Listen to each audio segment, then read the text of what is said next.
السلام عليكم. باظت كده، باظت خالص خالص، ما فيهاش خلاص، ما فيهاش حاجه، باظت خالص. وانا مش طالع النهارده عشان اتكلم بقى واقول هنعمل ايه والحقينا ومش عارف لا خلاص، ما فيهاش كلام تاني. اقسم بالله ما فيها كلام تاني. احنا يا باشا مش عارفين نعيش خلاص، هي خلصت كده، هي خلصت وما بقاش فيها بادرة امل خلاص، ولا بادرة امل ولا فيها مستقبل ولا فيها، ما فيهاش اي حاجه. حضرتك عايز توصلنا لايه؟ ايه في ايه تاني؟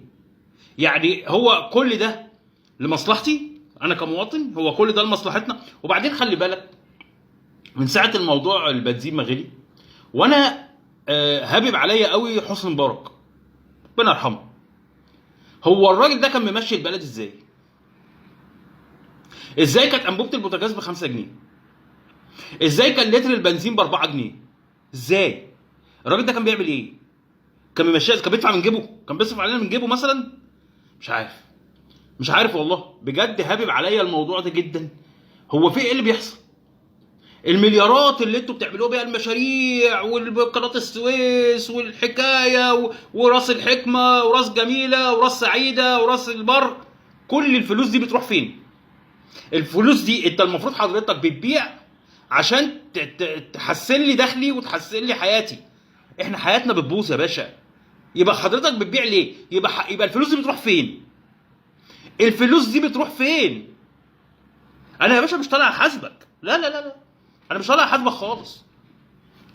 انا طالع بس اقول لحضرتك ان انا كمواطن مصري، ولا منتمي لجماعه ولا منتمي لحزب ولا منتمي لاي حاجه في الدنيا، ملعون ابو ام الجماعات، على الاحزاب، على المعارضه، على الزفت. انا منتمي لبيتي وعيالي اللي انا مش عارف اكله، انا مش عارف اكلهم والله العظيم، دي حقيقه. اكل. المستقبل بقى دمار، المستقبل بقى ضياع، المستقبل بقى سواد. اكل، اكل يا باشا، يا باشا اكل. قوطه ب 40 جنيه والبطاطس مش عارف بكام اكل مفيش، مفيش. مش هكلمك بقى في لحمه وفراخ، لا لا لا لا، خلاص الكلام ده احنا نسيناه، والله العظيم نسيناه، اقسم لك بالله نسيناه خلاص. فهي باظت خالص، حضرتك خربتها، خربتها خالص. فاحنا مطلوب ان احنا عايزين توصلوا بينا لغايه فين. وبعدين يا باشا ما تخليك صريح معانا بقى، عايزين بقى شويه صراحه بقى، ما خلاص هي باظت. اطلع يا باشا قول لنا ان احنا في مجموعه من الشعب احنا مش عايزينها. خليك صريح، والله العظيم احنا مش عايزينكم. افتح بقى حدود، افتح اي حاجه، افتح اي حاجه، خلينا احنا نروح ما نرجعش، نروح نهاجر نسافر اي حاجه. ما انت مش عايزنا في البلد يا باشا، البلد حضرتك عايز فيها ناس معينه، ناس معينه هم دول اصحاب البلد، وكتر خيرهم ان هم سايبيننا عايشين فيها وماشيين معاهم في نفس الشارع او نفس المنطقه، مع اننا ما بنروحوش نفس المناطق اللي هم بيروحوها. كتر خيرك يعني. بس احنا بقى تعبنا خلاص، احنا باظت بالنسبه لنا. الحق بص يا باشا، في 2013 ازاي انبوبه كانت ب 8 جنيه في 2024 توصل 200 جنيه، ومرتبي زي ما هو، زي ما هو. ازاي؟ ازاي في 2013 كان لتر البنزين ساعتها كان تقريبا ب 6 جنيه او ب 6 ونص، يوصل لتر البنزين دلوقتي ب 15 جنيه وربع؟ بتحسبها ازاي؟ وبعدين يا باشا خلي بالك عشان ما تطلعش، عشان بس شويه اللجان يطلعوا لك ما عمل لك حد ادنى 6000 جنيه. اقسم بالله ما بيتنفذ. انا ما باخدش 6000 جنيه، انا 24 سنه خدمه. مش هقول لك حد ادنى بواحد لسه يشتغل، انا 24 سنه خدمه ما فيش 6000 جنيه، ما باخدش 6000 جنيه. فالكلام ده ما بيتنفذش عشان بس تبقوا عارفين. واي حد اتنفذ عنده 6000 جنيه يقول لي. فيش. وحتى لو 6000 جنيه، اذا كان عمرو اديب نفسه طالع يقول لك ايه، ولا 15000 جنيه كل شهر، وحضرتك قلت ولا 10000 جنيه. مفيش يا باشا. الراجل بقى اللي عنده ايجار وعنده ميه وعنده نور وعنده عيال وعنده اكل وعنده شرب، هيصرف ازاي؟ هيصرف منين؟ يا باشا انت عايز مننا ايه؟ انت عايز مننا ايه؟ عايزين نفهم. والله العظيم الموضوع على فكره واضح، واضح.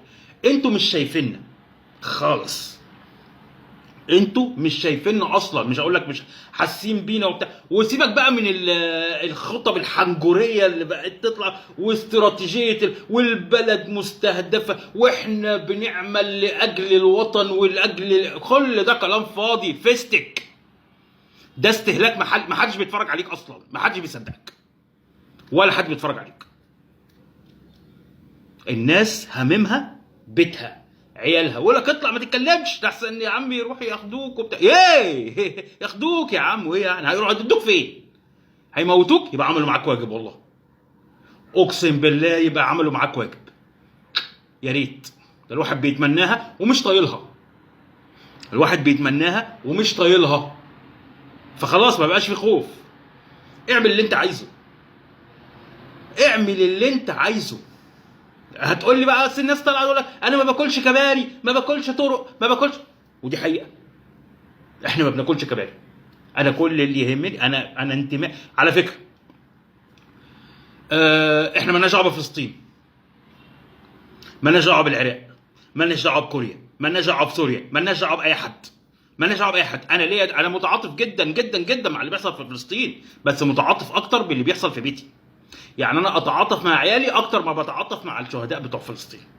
حضرتك العصفوره اللي انتوا لهينا بيها فلسطين واللي بيحصل في غزه والسنوار اللي مات والحكايه والروايه، كل ده انا ما يفرقش معايا. انا يفرق معايا بيتي وعيالي. العصفوره خلاص ما بقتش تاكل معانا. ما بقول لك هي باظت خالص. اعلامك ما بقاش لي جدوى. اقفلوها. ما بقاش لي جدوى والله. ما حدش بيتفرج عليكم اساسا. انتوا مين انتوا عشان ما حدش يتفرج؟ لان انا ببص الواد اللي طالع بتاع التوك توك، فاكرينه؟ اللي يقول لك ايه، تبص في التلفزيون تحس ان احنا مش عارف ايه، تنزل في الشارع تحس ان احنا الصومال. دي حقيقه، مع ان الصومال بقت احسن مننا. احنا بقينا اسوأ دوله في الدنيا. فلسطينيين بيتحاربوا وبيموتوا بس عشان ليهم هدف. بيحاربوا فكره، ليهم في افكار وليهم هدف وليهم طريق. احنا بنتحارب من غير ولا حاجه. احنا بنموت من الجوع يا باشا. احنا يا باشا بنموت من الجوع. انا مش طالع عشان انا والله العظيم طالع فضفض. انا طالع فضفض. انا مش طالع عشان اقول لك شوف لي حل وبلاش ونعمل ايه. انت ما عندكش حل. فاشل. انت ما عندكش حل. انت ما عندكش حل. الاغنياء هم اللي مبسوطين بيك. الاغنياء هم اللي مبسوطين بيك. ايوه دي حقيقه. زودت بنزين 95 2 جنيه من 17 من 15 ل 17. هو حضرتك لو زودته من 17 ل 20 وما زودتش ال 92 بتاع الغلابه هيحصل ايه؟ الراجل اللي راكب 10 عربيه ب 10 مليون و20 مليون و30 مليون هيفرق معاه قوي لو لتر البنزين عنده بقى ب 20 ولا ب 22 ولا ب 25؟ زود عليهم هم. بتزود عليا انا؟ انت عايز مني ايه؟ حضرتك عايز مني ايه؟ عموما انا طالع والله العظيم طالع فضفض بس مش اكتر، عشان مخنوق جدا، وحاسس ان الحياه بقت ضباب، حاسس الحياه بقت سواد، حاسس ان العيشه في مصر بقت مستحيله على الشخص اللي دخله محدود زيي. مستحيله. مش هقول لك ممكنه او الواحد بيحاول، والله العظيم ما فيه. اقسم بالله ما فيه، ولا بنحاول ولا فيه. على فكره انا كاسره في برامج كتير جدا انا لغيتها من حياتي بقالي دلوقتي اكتر من 5-6 سنين. مفيش حاجه اسمها خروج، خلاص خلصت. انا كنا بنخرج كل اسبوع. مفيش حاجه اسمها مصيف، كنا بنصيف كل سنه. كل ده انتهى، كل ده اتلغى. ودي تقريبا بقى خطتك ان انت تلغي كل ده. حاضر لغيته. اكل بقى؟ مفيش اكل. اشوفكم حلقه.